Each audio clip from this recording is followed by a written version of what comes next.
Hey y'all, and welcome to Politibrawl News.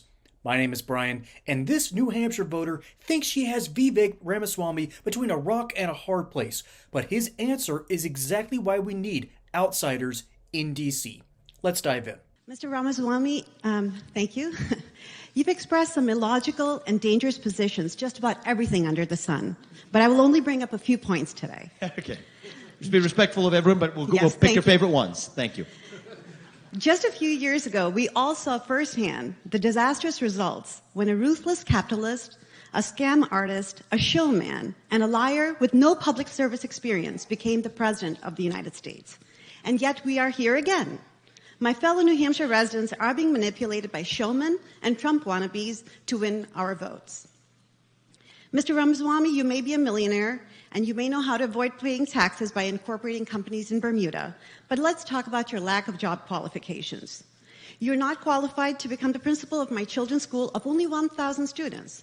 You're not qualified to be the select board of my town with a population of 16,000 people.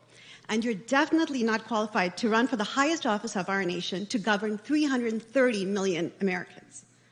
Spewing nonsensical, fast-talking, empty words interspersed with name-dropping Thomas Jefferson and George Washington should not be misconstrued as knowledgeable. We Americans should stop thinking that rich men who fund their campaigns and manipulate us into thinking that they're smart or savvy are qualified for the presidency, to receive the codes to launch nuclear weapons, and to become the commander-in-chief of our military forces. Yes, it's coming. Mr. Ramaswamy, if we American voters... Thank you. It's coming. We'll let her finish. We'll give her a chance to finish. Thank you. It ends with a question mark, though. Yes. Thank you. Yeah, thank you. Thank you. You will. If we American voters keep supporting self-promoting showmen who treat the U.S. presidency or vice presidency as an entry-level position, then we, the American people, are to blame for the destruction of our democratic institutions. Please, your thoughts, Don. Thank you. Okay. I appreciate that. Before you answer, I want to answer that, yeah. I know you want to answer, and I want you to answer, but everyone, remember, everyone's in here at the same time. You can make your point, but get to the question first. Yeah. Try to? Okay. And hard questions are welcome. Just end them with the question mark is all I say. So here's what I will say.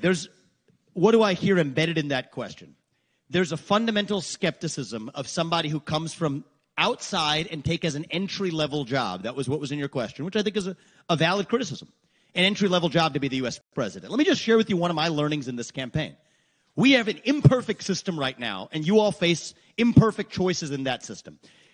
We were talking about this backstage. What was the number one learning for me? This is a super PAC puppet game. It's my number one learning coming in from the outside.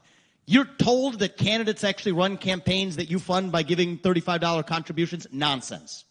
The system is funded by not multimillionaires, multi-billionaires who use politicians in both parties, Democrat and Republican Party, as their puppets. The super PACs are a cancer on our system. So if you want to break that system, and I'll tell you, it's a law of nature. It's like a law of physics. As the sun rises in the east and sets in the west, every politician dances to the tune of their biggest donor. It's just a fact. Now, in my case, it is true that biggest donor is me. Now, do I want a system in which only people who have had the level of success that I've had in the world of business and the American dream are the ones who are able to run for president? No. But is that better than a system where it's somebody else's billionaire puppet that's on that debate stage that actually is just uttering words handed to them by a billionaire-provided super PAC? Yes, I think that's better. And I think if we're going to address the corruption in Washington, D.C., the corruption of people, and there are other candidates in this race that fit this description, making millions of dollars off of connections in government service, afterwards, lobbying in a career using government connections. This is corruption that exists in both parties. Then yes, I do think it will take an outsider to that system coming in to break that system. Great answer. Great answer, Vivek. Because the whole point of that question is, why is Vivek qualified for the job? All right, that was the essence of the question. Granted, there's a couple of better candidates that were in the race. One of them got elected, and now Vivek is able to use his abilities as a former CEO He gets to work with Elon Musk, and he gets to shave down the size of government and start making our government, simply put, more efficient, make more sense, and consume less dollars. All right, that is what the Department of Government Efficiency, DOGE, is supposed to do. And see, that takes, by definition, outsider thinking. You can't have someone who has been in that bureaucratic nightmare for so long be the one that's going to have all the answers and the solutions. Eventually, you're stuck in the forest and you assume that's the only world you know, when there's an entire biosphere out there for you to explore and understand, and maybe you can use some of that knowledge from outside of your world to make something make more sense where they currently are. So that's what a good CEO does. Brings a vision for the company and makes sure that the company is bringing in money. That's why we love having executives as our, we love CEOs as our executives. It's in the name, chief officer or chief executive. And so that's also why we love it when business leaders and outsiders are our governors. We don't typically like it when they're our senators and representatives because they have their own culture. They have their own thing going on.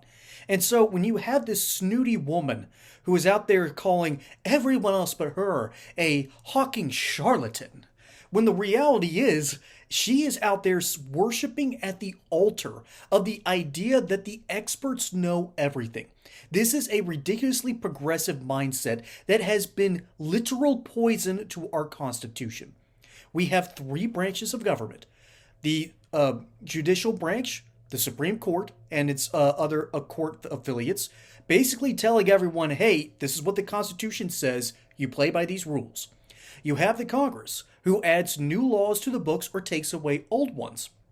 They also tell you what the budget is, and they tell us when it's okay to go to war. Why? That is the consent of the people. That's the whole idea of a mandate or a doctrine. And then you have your executives. Their goal is to execute the laws. See, the progressives don't think that. The progressive thinks that they need to execute the laws outside of the will of the people because the experts know better. I'm sorry. If you take a look behind me, you will see a whole wealth of books and knowledge. These aren't even the best ones in my opinion, but I chose them specifically to show y'all where my head is at, what I've read in my time, and what qualifies me to give any political commentary. And that's because I have read things, I have trusted things, I have studied them in some instances, and I've been around the world and around my home state basically collecting knowledge because that's what I love to do.